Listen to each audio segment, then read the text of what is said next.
This is Nagraj from Bawalkot district, Karnataka, and basically I am a geospatial engineer and I have done MSc and MTech. And at the same time I am an social activist in 2015. And right now I am doing Padyatra, means by walk I am going all the way from Bengaluru to Delhi in support of ongoing protests of farmers against central government new 3 farm laws and demanding a scientific and profitable price by giving law security. So why I support this protest? Because farmers also investing in buying seeds, fertilizers, means they are doing investing in agriculture.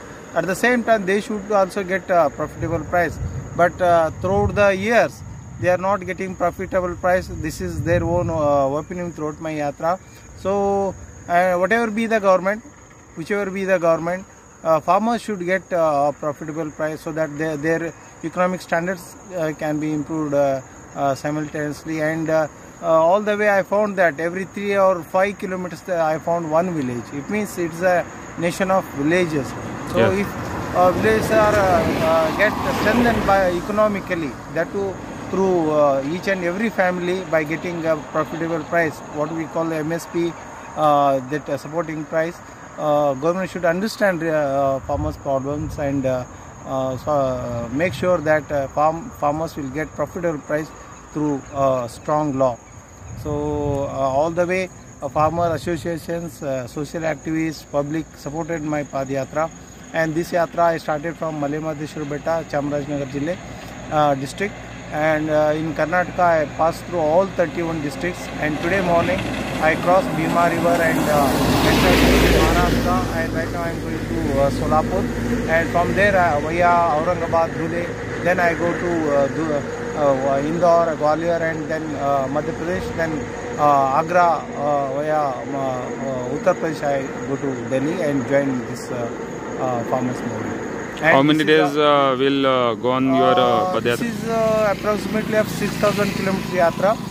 Right now I walked 3,500 kilometers. You are completed now? Yeah, and I have scheduled to reach Delhi by 26th of November, which is the start date of this movement.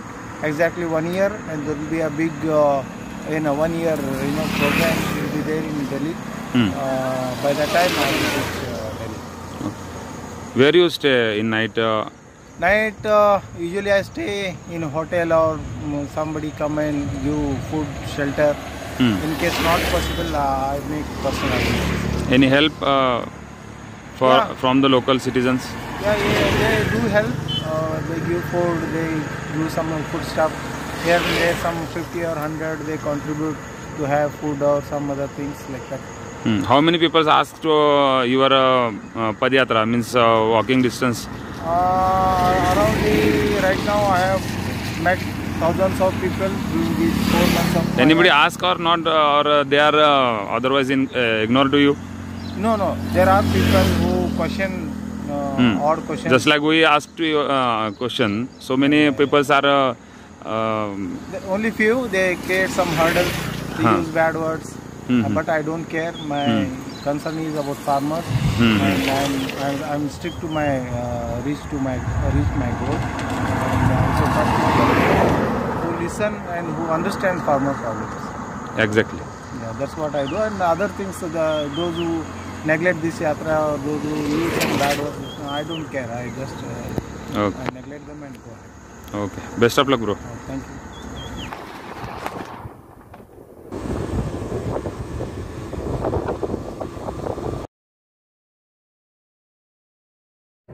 नमस्कार, मैं मोहसिन शेख, आप देख रहे हैं Indian times news. आपने अभी screen पे जो देखा, जो लड़का, जो युवक रास्ते पे पैदल चल रहा था, वो लड़का एक अच्छे कंपनी में काम करने वाला, अच्छा एजुकेटेड लड़का, अकेला बेंगलोर से दिल्ली तक पैदल चलता हुआ निकला है। हम एक देहात के अंदर न्यूज कवर करने के लिए गए थे। उस वक्त में हमारी उस लड़के के साथ मुलाकात हुई। हमने जाना, हमने सोचा कि इससे बात करें कि अकेला तिरंगा झंडा लेकर कहां पे जा रहा है। हम लोग रुके और उससे बात की, तो उसने बताया कि मैं किसान का जो प्रोटेस्ट चल रहा है दिल्ली में, वहां पे उनके समर्थन के लिए जा रहा हूं। तो उसने बताया कि वो पैदल रास्ता कितना चल के आया, उसे क्या मुसीबतें आई है और क्या आगे होने वाला है, ये सोचकर वो अपनी कुछ बातें अपने बताकर अपने रास्ते निकल गए। हमें थोड़ा सा अजीब सा लगा इस बात से कि एक अकेला बंदा, आज भारत देश को कृषि प्रधान देश कहा जाता है, लेकिन हजारों किसान अपने अपने जगह पे काम कर रहे हैं। कितने लोग आज सरकार के कई ऐसे नीतियों से परेशान हैं, लेकिन हर वक्त में या कुछ वक्त में किसानों की कोई लोग अपनी तरफ से एक कुछ पेशकश करते हैं, कुछ आंदोलन करते हैं, कुछ असर होता है नहीं होता है, वो बात हमें तो पता नहीं क्या असर होता है, लेकिन उस एक आदमी का चलकर जाना कितना असर डालेगा ये तो वक्त बताएगा। वो आदमी अच्छे पेमेंट पे, अच्छे ओहदे पे जॉब करता है, लेकिन किसानों के लिए वहां पे जा रहा है। हमें फिक्र इसलिए हुई, ये बाइट हम इसलिए बना रहे हैं क्योंकि उस आदमी से, उस युवक से हमारी एक हफ्ता पहले मुलाकात हुई थी, लेकिन आज हम वो बाइट या न्यूज इसलिए बना रहे हैं क्योंकि एक हफ्ता पहले जब हम उससे बात कर रहे थे, उसी वक्त लखीमपुर खीरी में किसान आंदोलन कर जब जा रहे थे, तो केंद्रीय गृह राज्य मंत्री अजय मिश्रा, इनका बेटा अखिलेश मिश्रा, रास्ते पर जो किसान जा रहे थे, बिना उन्हें कुछ हॉर्न या कुछ बजाए, बिना कुछ मतलब ये किए, सीधे से धड़ल्ले से वो गाड़ी उन लोगों के ऊपर से, किसानों के ऊपर से इस तरह बेरहमी से लेकर गया कि वहां पे 4 किसान और अन्य 4 लोगों की जगह पे मौत हो गई। वहां पे फायरिंग भी हुई। नेशनल मीडिया के अंदर बहुत से चैनल पे इस बात को दिखाया गया, यूट्यूब के बहुत से चैनल्स पर ये न्यूज दिखाई गई।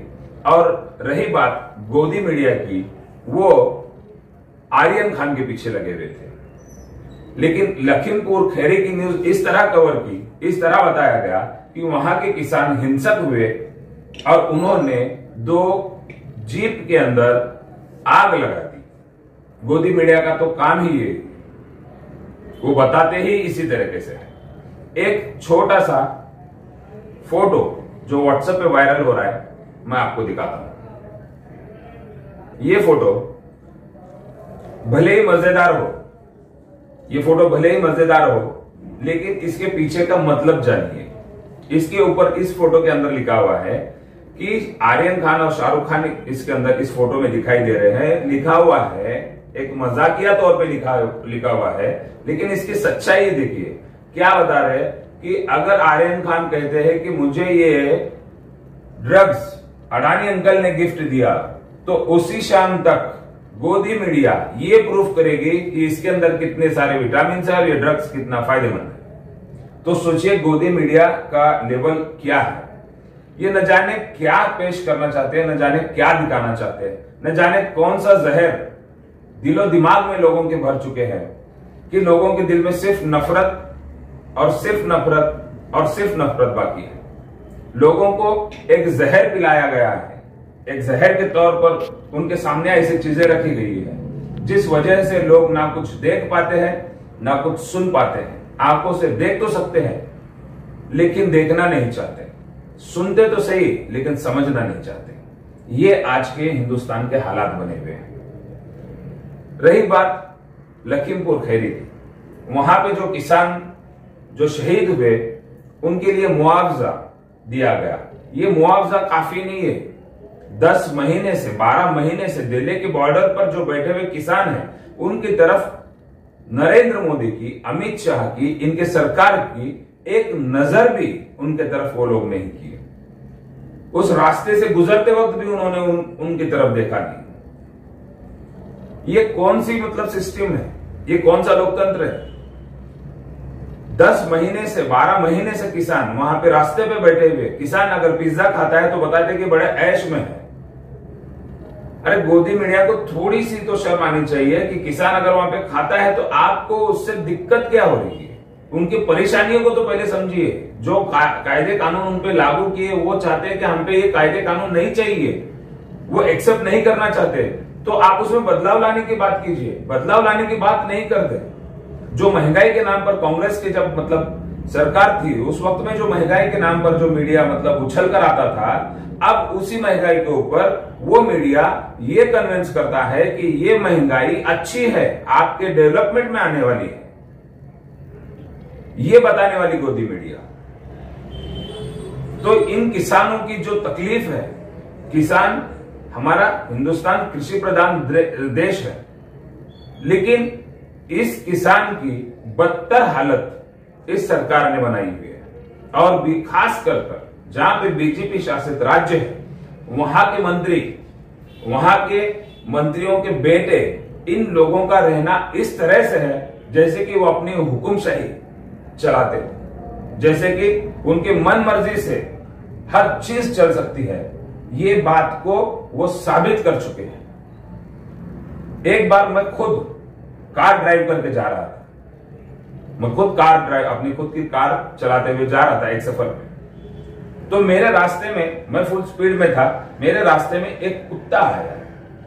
तो उस कुत्ते को बचाने के चक्कर में मैंने अपनी गाड़ी साइड में ली और मेरी कार एक पेड़ से टकरा गई, मैंने एक कुत्ते को बचाने के लिए। तो उस मिश्रा की नजर में वो कुत्ते से भी बदतर इंसान थे, जिन्हें वो कुचल कर निकल कर गया। हम कुत्ते को भी बचाने की सोच रखते हैं रास्ते पर चलते वक्त, लेकिन वो इंसानों को कुचलते हुए निकल के गया। इन लोगों के पास इतनी हिम्मत क्यों है? क्योंकि उनको पता है कि इनके आका मोदी, अमित शाह, योगी, ऐसे जो बीजेपी के जो बड़े बड़े जो आका है, इनके पीछे है। ये चाहते ही है कि अराजकता हो, अशांतता हो, हिंसा हो। ये उचकाना चाहते हैं, ये लोगों को भड़काना चाहते हैं, ये द्वेष बढ़ाना चाहते हैं। इसीलिए तो इन सब चीजों को वो दबाने की कोशिश करते हैं। और गोदी मीडिया तो सपोर्ट में है ही, जो चीजें गलत है वो चीजों को सही बताने का काम उनका है ही। एक छोटी सी मिसाल देकर मैं इस न्यूज को यहीं पे खत्म करूंगा। यहां पे राज ऐसा चल रहा है, आप लोग समझ सकते हैं कि राज कैसा चल रहा है, किस तरीके से सरकार की नीतियां चल रही है, किस तरह से सरकार की बात लोगों के सामने आ रही है, किस तरह से सरकार की नीतियों से आम जनता परेशान है, किस तरह से सरकार की नीतियों की वजह से आम जनता की हालत खराब हो चुकी है। एक छोटी सी मिसाल देकर मैं अपनी बात यहां पे खत्म करना चाहूंगा। यहां पे बादशाही चल रही है, समझ लो, लोकतंत्र के नाम पर बादशाही चल रही है, समझ लो। एक मिसाल बताना चाहता हूं। एक राजा अपने महल में बैठकर अपने दरबारियों के सामने बता रहा था, अपनी बड़ाई, अपनी शेखी बगा रहा था, और उसने कहा कि मैंने शिकार की एक हिरन की, और मैंने जब तीर चलाया, वो तीर उसके आंखों में लगा और कानों से निकला और दाहिने पैर में गया। तो सभी ताज्जुब हो गए, ये कैसे हो सकता है? ये हो कैसे सकता है? आंख में लगना, कान में लगना, पैर में लगना, एक ही तीर। परेशान हो गए सब। लेकिन वहां पे गोदी मीडिया थी, वहां पे गोदी मीडिया थी। उन्होंने उसको प्रूव किया। उन्होंने बताया कि हमारे महाराजा ऊपर थे, पहाड़ के ऊपर खड़े थे, उन्होंने तीर जब चलाया तो ऊपर से तीर आया। उस वक्त में वह हिरन अपने दाहिने पैर से कान खुजा रहा था, तो वो आंख में लगा, कान में लगा और पैर में लगा। तो जो बात कही वो सही कही। ये गोदी मीडिया है। यानी आप वही देख सकते हो जो चीज गोदी मीडिया आपको दिखाना चाहती है। आप वो चीज देख ही नहीं सकते हो जो चीज आपको देखनी है। तो सच्चाई देखने की कोशिश करें, सच्चाई को जानने की कोशिश करें। अगर आप सच्चाई को जानने की कोशिश नहीं करोगे तो ये देश एक दिन बिका हुआ, और हम खुद को गुलाम की नजर में एक गुलाम, हमारी आने वाली पीढ़ी हमको गुलाम कहेगी। हमारे बच्चे, उनके बच्चे हमको गुलाम समझेंगे, खुद को गुलाम समझेंगे। हम किसी कारोबारी के गुलाम बन जाएंगे। ये देश कारोबारियों का देश हो जाएगा। जिस तरह से अंग्रेज थे, कारोबारी बोलकर आए थे और जैसे राज करते थे, उसी तरह और उसी तरफ हमारा देश चला जा रहा है। ये लोगों के सामने बात चल रही है। मैं अपने दिल की बात नहीं बता रहा हूं, ये बात मीडिया में चलती है, इंटरनेशनल मीडिया में चलती है, न्यूज पोर्टल्स पे चलती है। जो पत्रकारिता करते हैं वो हर वो बात का सबूत के साथ ये बातों को लोगों के सामने रखते हैं। तो हमको समझना चाहिए सच्चाई क्या है। हम एंटी मोदी नहीं है, लेकिन गलत नीतियों का विरोध करने वाले हैं। हम एंटी बीजेपी नहीं है, लेकिन गलत नीतियों का विरोध करने वाले हैं। तो मैं अपनी बात को यहीं पे खत्म करूंगा। आप देखते रहिए इंडियन टाइम्स न्यूज और समझते रहिए सरकार की नीतियां, उनके फैसले और आपके जिंदगी पर होने वाला असर। नमस्कार।